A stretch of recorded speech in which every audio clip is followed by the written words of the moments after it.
생존 우선순위 서바이벌 프라이어리티 2025년 8월 18일자입니다. 구독, 좋아요 부탁드리겠습니다. 오늘의 편집 내용 드립니다. 이 대통령 전기요금 오를 수밖에 없다. 국민의 이해 구해야. 주의연 전준범 기자가 조선일보에서 8월 15일 광복절에 보도한 내용입니다. 온실가스 감축에 따른 것, 적극적으로 국민들에게 알려 이해와 동의를 구해야 한다. 이 대통령 야당 대표 땐 전기료 인상에 반대, 재생에너지 생산을 획기적으로 늘려 국가 감축 목표를 달성하는 방안을 강구하라. 한국은 올해 2035년 감축 목표를 수립해 유엔에 제출할 계획이다. 이를 위해서 천연가스나 석탄을 줄이고 비싼 재생에너지를 늘려야 하는데, 이 경우 한전의 전력 구매 비용이 늘어 결국은 전기요금을 올릴 수밖에 없다는 것이다. 가정용 전기요금은 제자리지만 산업용 전기요금은 2, 3년 새 70%가량 오른 상황이다. 유승훈 서울과기대 교수도 미국, 중국, 인도 모두 화석연료를 줄이지 않고 일본도 미국처럼 실리축으로 가고 있다며, 독일도 역사상 가장 많은 석탄을 쓰는 상황이라고 했다. 탄소 중립이라는 기본 전제에 대한 사회적 논의가 이제 다시 필요한 게 아니냐. 유엔이 하는 기후협약 이런 거가 과연 트럼프도 지금 거길 다 빠져나왔죠. 이런 상황인데 우리나라는 왜 그렇게 충실히 하려는지 모르겠어요. 그래서 이걸 논리적으로 다시 얘기를 해보면은, 만약에 온실가스 감축하려면 전기료를 그러면 전기료를 인상해야 한다. 왜냐하면은 태양광 시설, 재생에너지인데 태양광으로 그냥 상징적으로 얘기를 하겠습니다. 태양광 시설을 확충하는 재원을 마련해야 되기 때문이다. 이 원인 과정이 맞대면은 이 지자체 태양광 발전자재 중국산 수입이 확대될 것이다. 어, 그 지방에다가 만들고 뭐 이런 식이 되다 보니까 실제 그 실효는 지자체가 실행을 하고 그렇게 되는데, 지자체가 또 재원이 없대면은 또 빚을 내야 되는지도 모르고, 한전도 지금 빚이 많아가지고 결국은 설비 투자하려면은 돈을 마련하려면 전기료를 인상할 수밖에 없다, 이런 얘기를 하고 있습니다.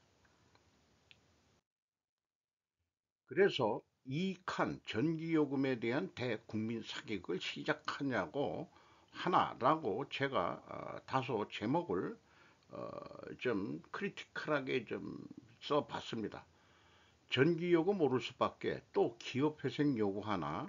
이번에는 이제 국민한테 이해를 구해야 된다는데, 요 제목은 또 기업회생 요구하나, 이렇게 제목을 달고서 정소희 기자가 뉴데일리에서 8월 17일, 이틀이 지난 조선일보는 8월 15일 날 보도를 했는데 17일 날 보도를 했습니다. 2035년 온실가스 감축 목표 준비 상황 점검서, 전기요금 인상 가능성 시사, 재생에너지 전기 생산 단가 원전 발전 대비 최대 6배 높아, 초대형 설비 투자금도 요금 인상의 영향, 결국 산업용 전기요금 인상 카드 꺼냈던 윤 정부 되자부. 이 칼이 재생에너지 비중을 높여 국가 온실가스 감축 목표를 달성하기 위해 전기요금 인상 가능성을 제시했지만, 사실상 산업용 전기요금만 올려 기업들만 피해를 볼 수 있다는 전망이 나온다. 한국전력에 따르면 지난해 한전의 평균 전력 구입 단가가 1kW당 134원 80전인데, 태양광 단가는 같은 단위당 200원대, 해상풍력은 400원대로 한전 평균 전력 구입 단가를 훌쩍 넘어선다. 이 태양광 같은 거는 날씨가 흐린 날은 발전율이 떨어지고, 또 풍력 이런 것들은 또 바람이 없으면 또 안 되는 거죠. 문제는 이런 투자를 해야 하는 한전의 재정 상황이 좋지 못하다는 점이다. 한전의 연결 기준 총 부채는 올해 6월 말 기준 206조 2,300원으로 억 원으로 자산 대비 부채 비율이 472%에 달한다. 각종 투자를 위해 추가하는 빚을 내는 게 사실상 어려운 상황이다. 결국 한전이 전기요금 인상으로 투자 실탄을 마련할 수밖에 없다는 결론이 나온다. 그래서 제가 조금 생각을 정리해 보면은 유엔의 온실가치 감축 목표를 앞세우지만 실상은 태양광 풍력 등 중국산 수입이 전제가 깔리게는 거 아니냐. 어, 그 태양광 시설은 자연재해에 무너진 것이 일본에도 나왔고 우리나라도 전에 그 폭우나 이 산사태 등으로 무너진 것들이 나왔죠. 중국에서도 자연재해에 이번에 큰 피해들을 보고 있는데 우리나라 언론 뉴스는 잘 다루고 있진 않습니다. 이런 것들이 이 자연재해에 매우 취약하다. 그래서 이 태양광 모듈이 또한 미국에서는 어떤 그 정보 수집 활동, 해커 이런 것들이 가능하다고 미국은 진단했기 때문에 중국산을 수입하지 말라. 이렇게 이제 얘기를 했다고 그러죠. 그래서 트럼프는 드릴 베이비 드릴로 화력 발전도 마다하지 않죠. 따라서 원자력, SMR 소형 원전이 대안으로 떠오르고 있습니다. 프랑스가 거의 100% 원전으로 하기 때문에 그 프랑스 뭐 파리 협약에 의해서 뭐 기후 협약 뭐 이런 것도 나왔다고 하는데 정작 프랑스 자체는 원전을 거의 발전으로 하고 있습니다. 그래서 이런 생각을 해봐요. 그 한전 통계를 받고 별도 방송을 할 계획입니다만은 농민 천국 기업 지역 이렇게 표현해 볼 수 있는 거 아니냐. 가야 할 길은 원전이며 유럽도 원전을 친환경으로 재정의했죠. 그럼에도 불구하고 원전 발전에 대한 발전량은 안 늘리려고 그러고 굳이 재생에너지 쪽을 말하는 것은 이 전제가 깔려 있는 거죠. 어쨌든 여기 전력 구매 단가를 제가 나름대로 검증을 해봤습니다. 한국 수력 원자력에서 구매하는 단가는 1kW당 83원밖에 되진 않습니다. 그리고 5개 화력발전 자회사의 소개를 그 단순 평균 해보면은 159원 60전입니다. 그리고 신경 안 썼었는데 기타가 있는데 요게 재생에너지 등에는 민간 열복합 발전이라든지 뭐 이런 게 있어요. LNG를 민간도 갖다가 직접 발전하는 경우가 있습니다. 근데 대한민국의 그 법은 민간이 발전하더라도 그거를 한전에 팔아서 다시 한전 가격으로 전기료를 내야 되는데 조금 싸게 결국은 구매할 수 있는 길이 있는 것 같습니다. 그래서 구입 비중을 보면은 그 원전 기업 전기 비중은 22.7%밖에 안 되고 화력 발전은 33.6%인데 그럼 이 화력 발전 요즘 천연가스 뭐 세일가스 등등으로 가격이 많이 내렸는데 이런 거를 늘려야 되는데 이미 재생 기타가 43.7%나 됩니다. 그러면은 이걸 더 강화하자 그러면은 50%가 넘어버리면은 원전은 뭐 별 볼 일 없고 화력 발전도 줄이겠다 이런 얘기가 되는 거죠. 그래서 이거를 가중 평균 가격으로 해서 더해버리면은 전체 가중 평균 단가가 되는데 제가 계산한 거로는 129원 85전입니다. 그런데 공시 구입가가 나온 것은 135원 97전이에요. 그 회사가 그 공시한 거는. 그래서 여기에서도 자기네들이 비싸게 구매하고 있다. 6원 12전의 차이가 있습니다. 그리고 판매 단가를 보면은 주택용은 상반기에 내렸습니다. 일반용도 내리고 그다음에 교육용도 내렸습니다. 윤 정부 시절이었죠. 상반기니까 윤 정부도 점수 달라고 이렇게 한 모양이고 산업용만 6.6% 올라가고 농사용이 7.1% 올렸습니다만은 그래도 87원 92전으로 농사용은 가장 싸게 구매를 하고 있죠. 심야전력이 두 번째로 싼 게 있는데 107원 74전입니다. 요거는 또 심야전력 가격은 내렸어요. 그래서 단순 평균 판매 단가를 보면은 142원 93전으로 계산이 됩니다. 1% 올라간 거로 되어 있습니다. 전년 대비 전체는. 그래서 제 개인적인 생각인데 농사도 산업 아니냐. 미국이 주장하는 바 농산물의 정부 지원금 부당함을 강조했는데 이런 것도 결국 싸게 준다는 것도 정부 지원으로 해서 불공정 거래 아니냐, 불공정 무역 관행 아니냐, 이렇게 해서 미국의 농산물을 수입하라고 이렇게 지금 요구하고 있는 거 아닙니까? 이번에 그게 농산물이 얼마나 들어오는지 그 합의를 했는데 우리는 안 했다 그러고 미국은 했다 그러고 말이 틀립니다. 세상에 그런 게 어디 있어요? 농사용 전기요금은 원전 발전 단가가 원전 발전 단가가 83원이었죠. 그런데 87원에 파니까 원전 단가 수준이면은 100% 원전을 한다면 우리나라가 어, 이 83원이니까 더 싸게 국민들이 전기료를 쓸 수 있는 거 아니냐.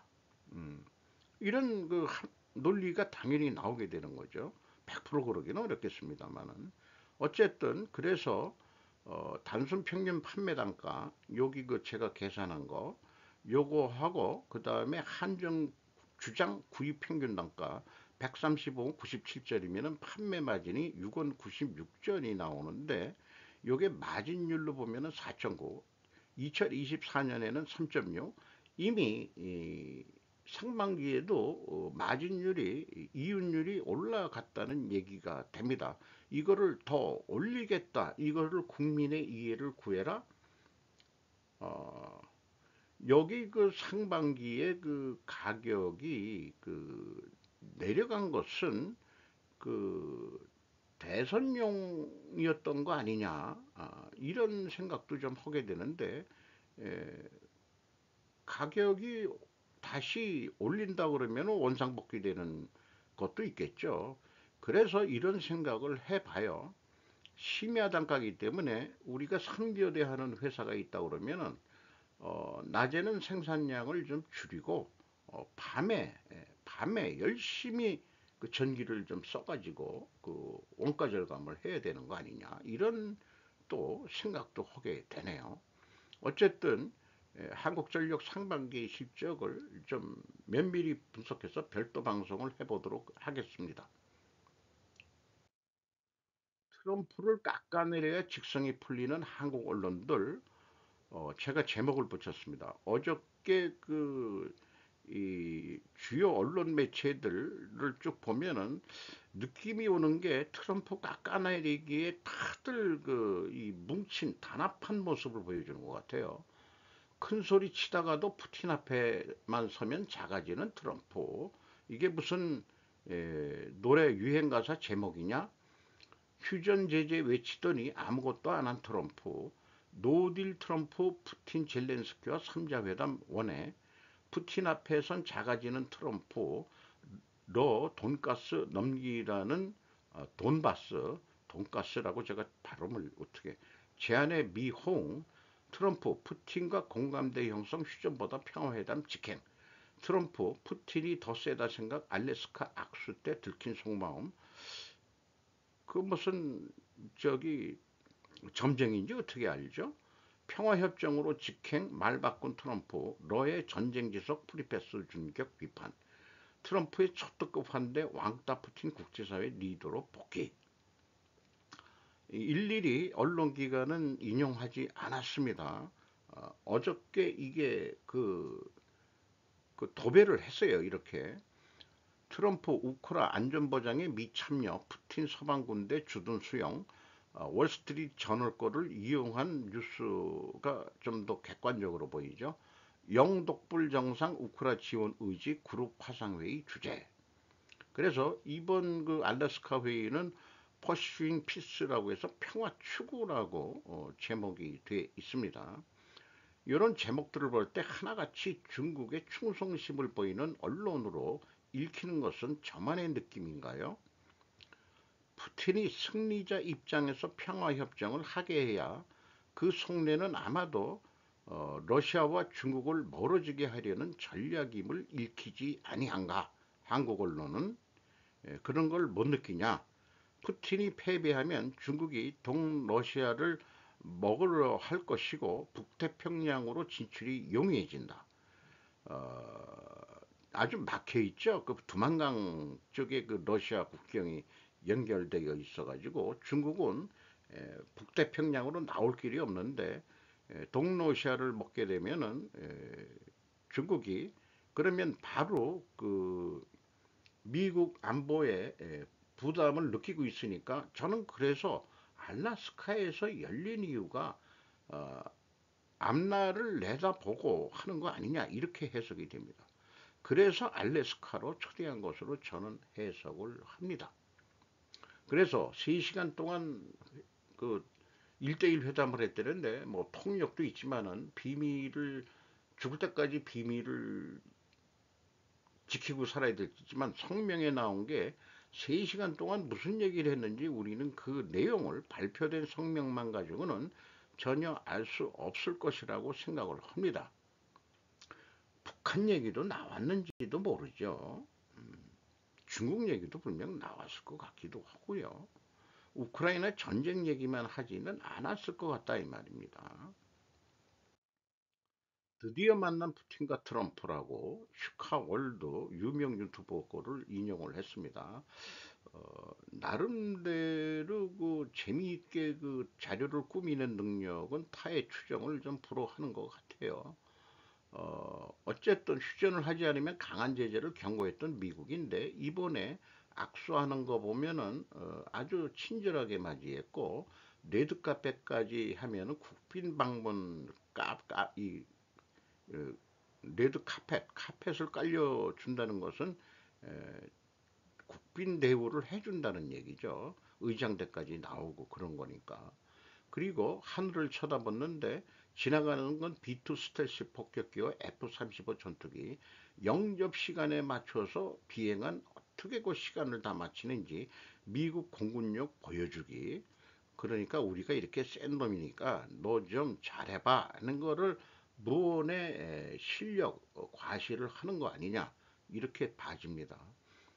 비공개 회담 3시간 회담 후 성명, 푸틴 우크라이나 나토 가입 금지, 동부 영토 포기하고 군사력을 축소하고 정권 교체 등을 요구했답니다. 그리고 트럼프한테 기자들의 질문이 휴전 합의를 못했으니 러시아에는 강력한 제재를 하나요? 트럼프 제재를 연기하겠다. 2, 3주 생각해 보겠다. 전쟁을 끝내는 가장 좋은 방법은 평화협정을 이루는 것입니다. 러시아 주장을 동의했다는 뜻으로 얘기를 하고 있습니다. 우크라이나 국민들은 수백만 명의 목숨을 앗아간 가해자에게 이런 레드카펫은 있을 수 없다. 이렇게 얘기하고 푸틴이 기자들한테 얘기한 거는 푸틴이 그러더군요. 만약 2022년에 제가 대통령이었다면 전쟁은 없었을 것이라고 강하게 동의한다고 했습니다. 바이든이어서 전쟁이 일어난 것이군요. 여기 그 지금 점령 지역 중에서 요 두 군데만 내 나라라고 얘기하는 거로 알고 있습니다. 여기를 그 돈바스라고 그러는데 도네스크 그다음에 뭐라고 돼 있는데요. 루한스크 이 두 군데가 러시아 그 슬라브족들이 많이 사는 지역이라고 얘기를 하죠. 크림반도는 이미 점령돼 있는 데고 그러니까 점령한 데에서 반은 안 먹을 테니까 요건 내놔라 이렇게 얘기하는 것 같습니다. 그리고 지쳐가는 우크라이나, 보병전같이 되어가는 소모전쟁, 우크라이나는 6만에서 10만 명의 사망자와 총 40만 명의 사상자로 추정되고 러시아는 더 죽었다고 그러죠. 한국 전쟁 당시 국군 전사자는 13만 7,899명, 사상자는 62만 1,479명이었다고 합니다. 우리도 그 규모 땅에 비해서는 엄청 많은 사람들이 희생이 됐죠. 과거 한국전쟁에서 했던 한 뼘의 땅이라도 더 차지하기 위해 끝없는 소모전을 펼치는 방식. 당연히 장기전에 유리한 러시아가 주장, 유럽과 우크라이나가 주장하는 즉각적인 휴전 후 협상안을 폐기, 이게 뭔 뜻인지 잘 모르겠습니다만은 우리나라에서 그래서 중부전선에서 고지전으로 수많은 사람들이 죽어나갔죠. 주로 공산 중공군하고 싸웠던 게 대부분입니다. 그런데 그렇게 주적이었던 중국을 외교 정상화했다 해가지고 완전 이 주적은 뭐 북한하고도 이제 안 싸우겠다. 그 전제는 중국하고도 친한데 북한 너희들하고 뭐 친하게 안 지낼 이유가 없다는 게 진보 좌파들의 생각인 것 같아요. 팩트체크, 한국 부동산 중국인의 서울 강남 사재기로 뛰었다. 자, 이런 제목을 한겨레에서 이재 기자가 보도를 했습니다. 강남 상구 공동건물 매입은 미국인 일본판이에요. 120건, 중국인은 19건, 외국인 거래는 집값상승에 영향을 줄 정도는 아니다. 이렇게 돌리고 있습니다. 올해 1월에서 7월 외국인이 국내 집합건물, 아파트, 오피스텔, 다세대 주택, 연립주택 등 매입은 총 8,054건으로 이 중 중국인이 차지하는 비중은 66.5%, 5,355건으로 가장 많았다. 전체 거래량 중 중국인의 취득 비중이 높은 것은 사실인 셈이다라고 얘기를 하면서 제일 먼저 띄운 게 이렇게 띄워놓으면은 아마 중국인들이 사는 거 뭐 그러니까 왜 이런 식으로 얘기를 하는지 LH 지방중공업 미분양 매입 물량을 8천호로 확대 기존 3천호 매입 상한가 기준을 감정가의 83%에서 90% 상향해서 사겠다 이렇게 되는데 이 통계는 전체로는 그 1월에서 7월 어, 단위가 건수 자, 이렇게 많은데 강남상고는 미국인이 많지 중국인은 적고 또 마포, 용산, 마영성도 미국인이 많다는 걸 얘기하고 중국인은 오히려 근데 전체적으로 딴 거는 왜 얘기 안 하냐 이게요. 그 영등포구 넘어가지고 그 어디에 무슨 데 그다음에 인천 지역 뭐 이런 데는 지금 차이나타운화 돼 가고 있다고 그러죠. 대림동 쪽인가 뭐 이런데 트럼프 깎아내리는 한국 언론들인데 전체를 언급하면서도 중국인 때문에 집값 상승에 영향을 주지 않는다고 중국인들에게 은근히 충성 발언은 한결에 미국도 식민정책 준비 중 미국 자본이 제조업이 아닌 부동산 시장에 손을 댈 것이다. 미분양 아파트를 사서 LH가 뭐 다 하겠냐 그 시장을 이제 뛰어들겠다. 미분양 아파트를 사서 미국인에게도 한국에서 월세 살라고 부추길 것이라는 소문을 들었습니다. 자, 뭐 8천억 확대하고 다 돈이 있어야 되는 건데 LH가 그게 부족하면은 결국 외국인들이 사는데 중국인들도 사는데 미국은 아니 개인적으로 사는 건 말고 미분양 아파트 그냥 우리가 다 사버릴게. 그리고 이제 자기네들 월세 장사하겠다 이거 아니에요. 월세 오르겠죠.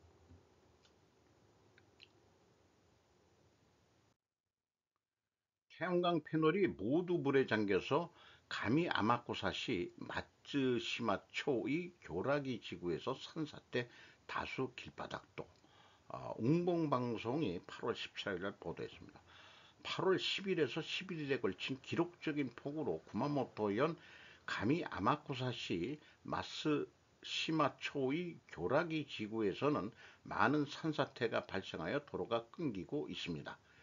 또 호안이 무너져 강가의 토지가 침수되어 태양광 패널이 모두 잠긴 장소도 가미 아마쿠사시에서는 15일부터 재해 자원 봉사자 접수를 시작하고 있습니다만 일손이 부족하다고 합니다.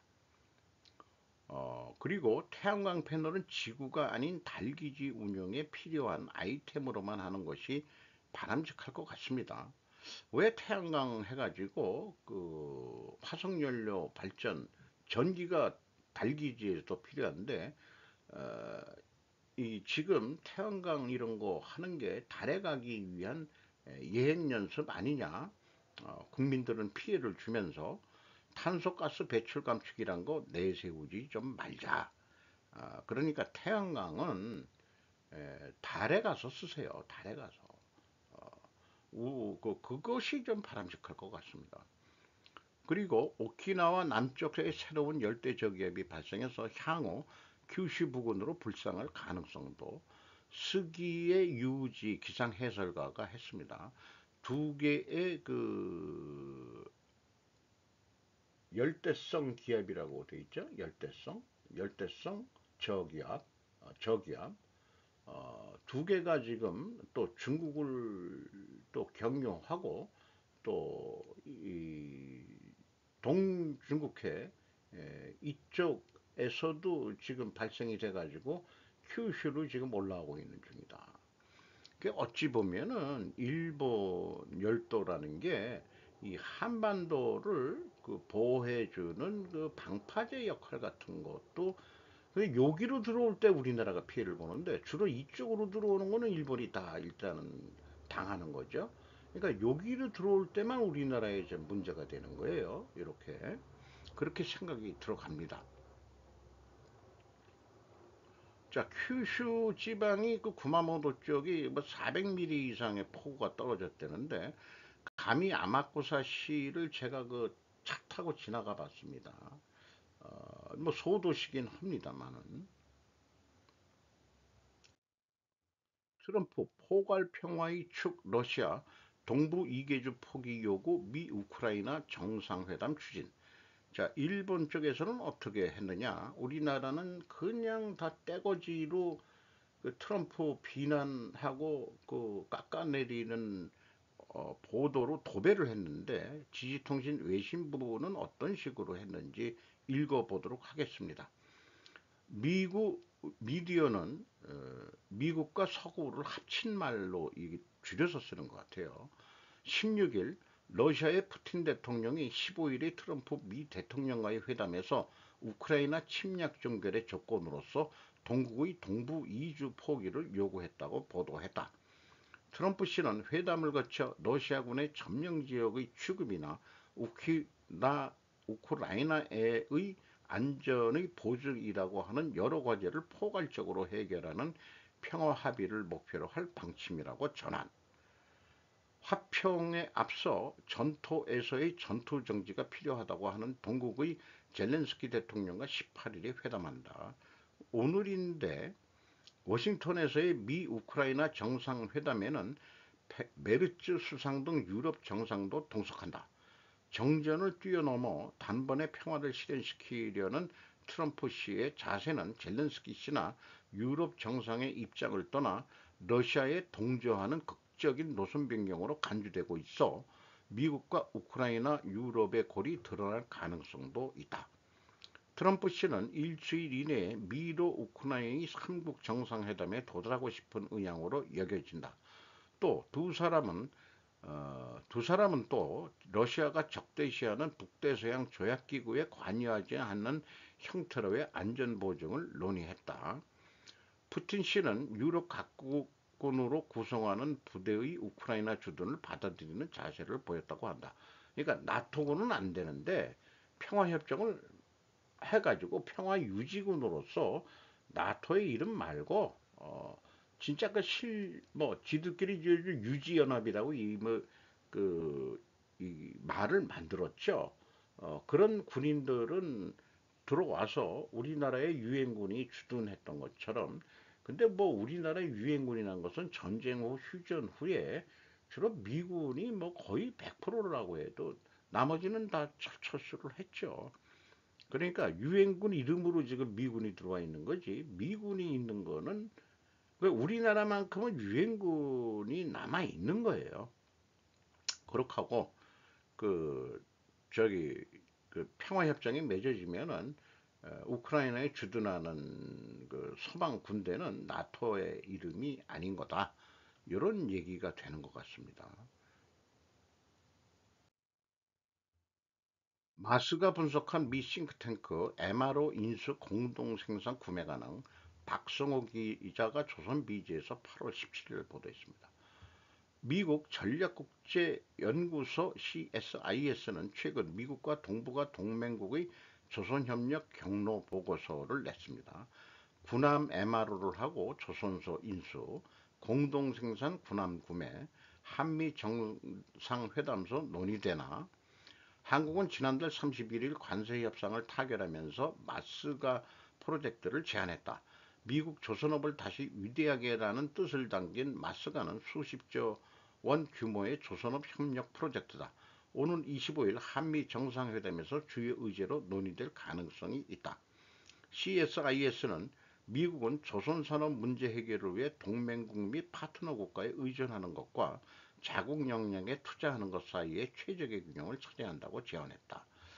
요 배는 미국 군수 지원한 원리 실화호가 그 하나오션 거제 사업장에 약 6개월 전에 이렇게 녹슨 배가 들어왔다가 6개월 후에 정비를 마쳐서 깨끗하게 이렇게 수리를 해서 나가는 사진을 동영상을 게재를 했네요.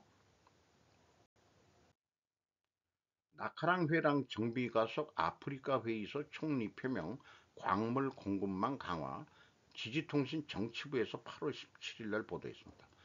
이시바 시게루 수상은 20일에 요코하마시에서 개방하는 제9회 아프리카 개발회의 티케드라고 발음해야 될 것 같네요. 티케드 9에서 아프리카 중부의 잠비아로부터 동부의 모잠비크의 항구에 이르는 물류망 나카라 회랑 정비의 가속화를 내세운다.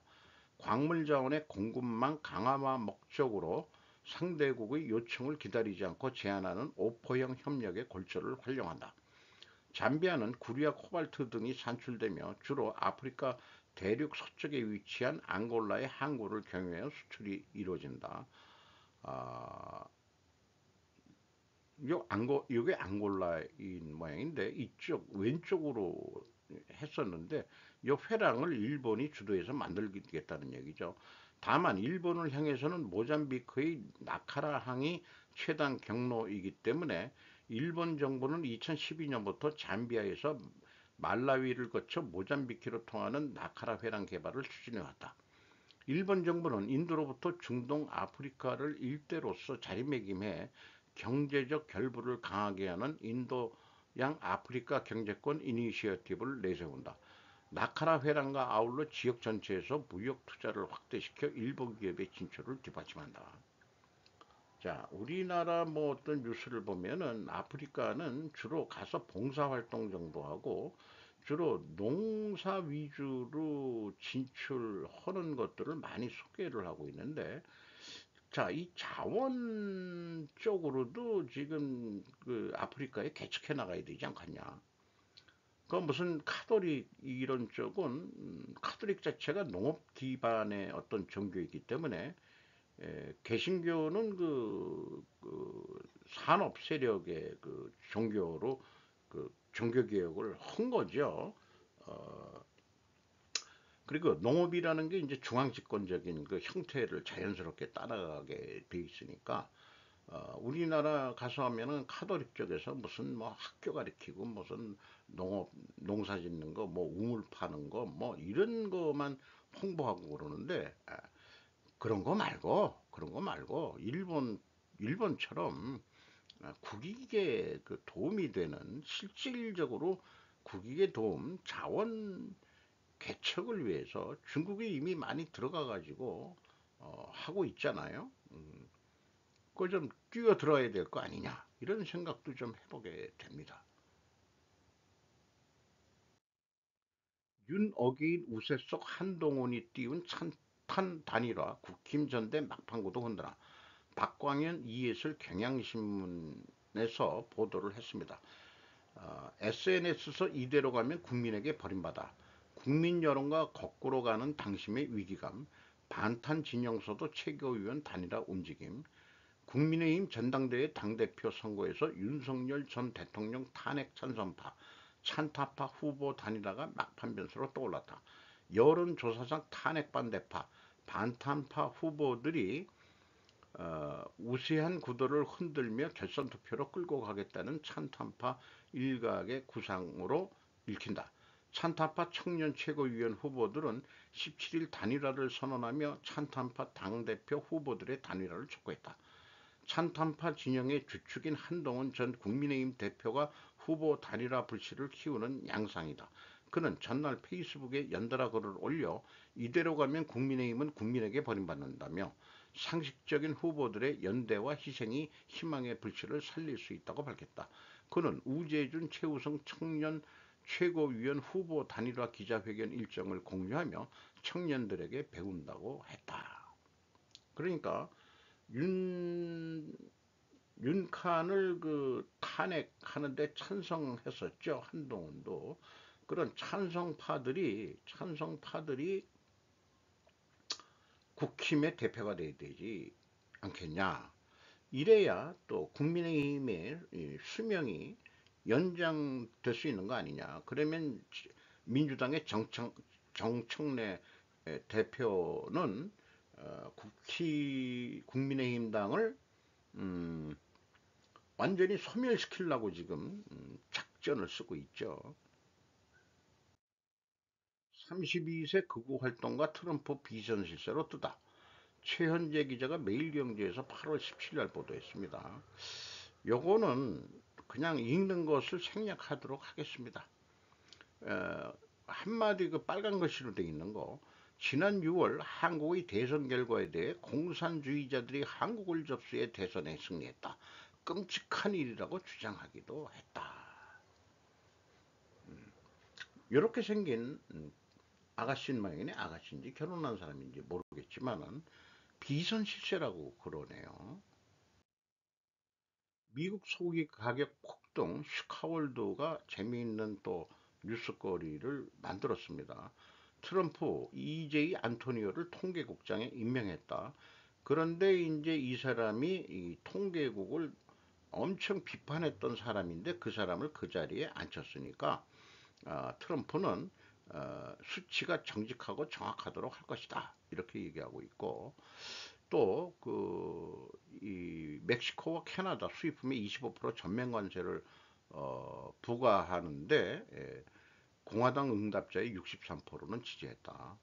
그런데 캐나다와 멕시코는 USMCA 협정으로 농산물은 무관세였는데 미국 관세부가 일반 소고기, 호주권은 10%, 캐나다 30%, 브라질 50%, 멕시코 25%, 뉴질랜드 15%.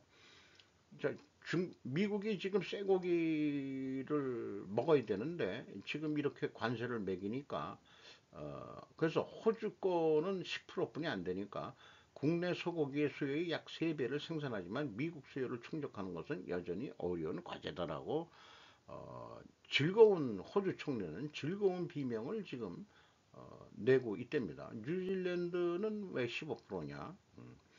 어쨌든 이 카우보이는 미국의 카우보이가 아니고 서부.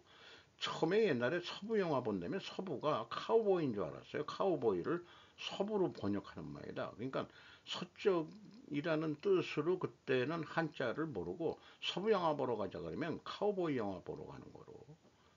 그렇게 어려서는 무식해가지고 몰랐는데 일단 제가 호주에도 그 뭐 촌놈이 한번 가봤습니다만은 그 공장 그 부지 길에 카우 길이라고 별도로 만들어져 있습니다.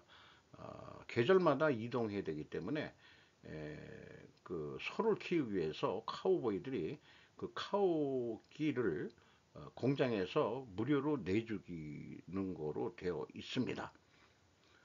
어쨌든 우리나라는 소고기, 돼지고기, 닭고기도 많이 먹지만은 우리나라는 또 해산물 세계 최고의 소비국이죠.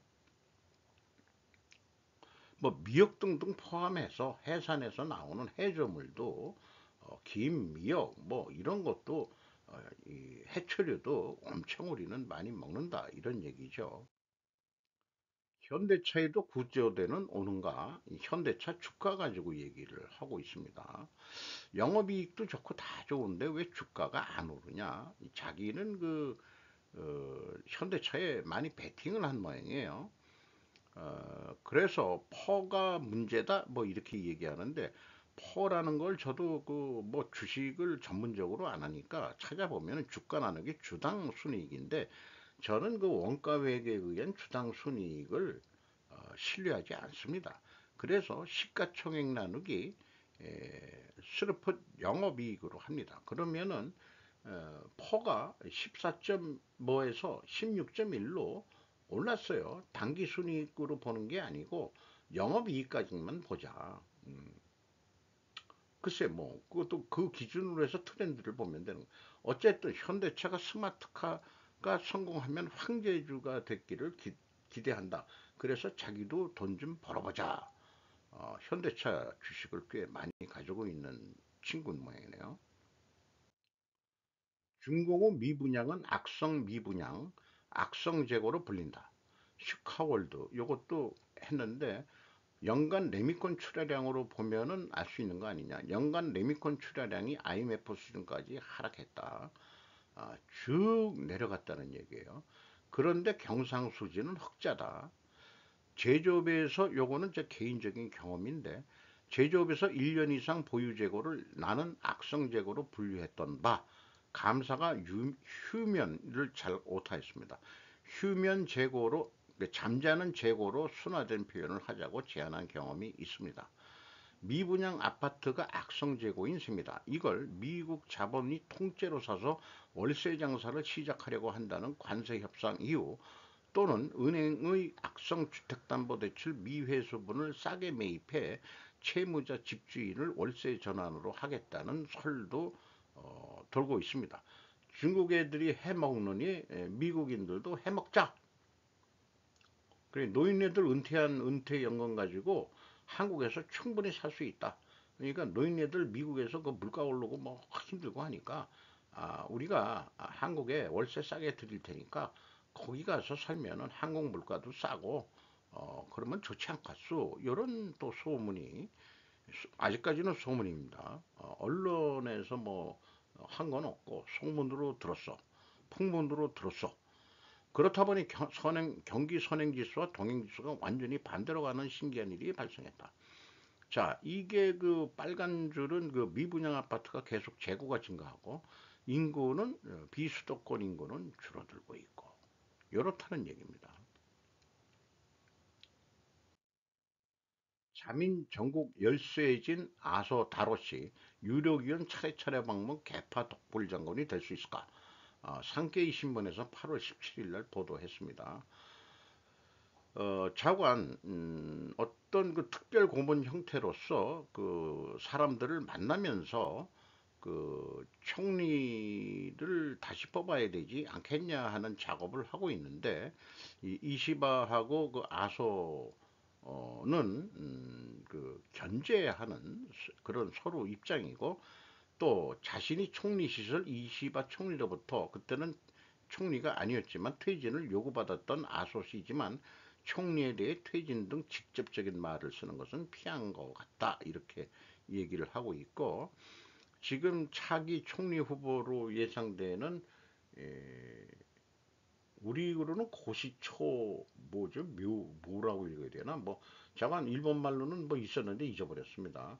지원을 기대한다 뭐 이렇게 돼 있고 전 기시다 총리하고는 우호적인 관계라고 얘기하고 있고요. 또 간사장들이 또 이렇게 있다. 뭐 이런 거로 하는데 또 들은 얘기로는 아소따라의 사도는 프랑스 로스차일드 가문이라고 합니다. 그 프랑스 그 그 금융 세력의 뒷배를 또 받고 있다 이런 얘기도 있고 한일 관계 정상화에 기여 이태원 사태 때 와서 조문을 하면서 윤석열 대통령을 접견하고 예방하고 가면서 한미 정상회담에 물꼬를 터준 그런 사람이죠.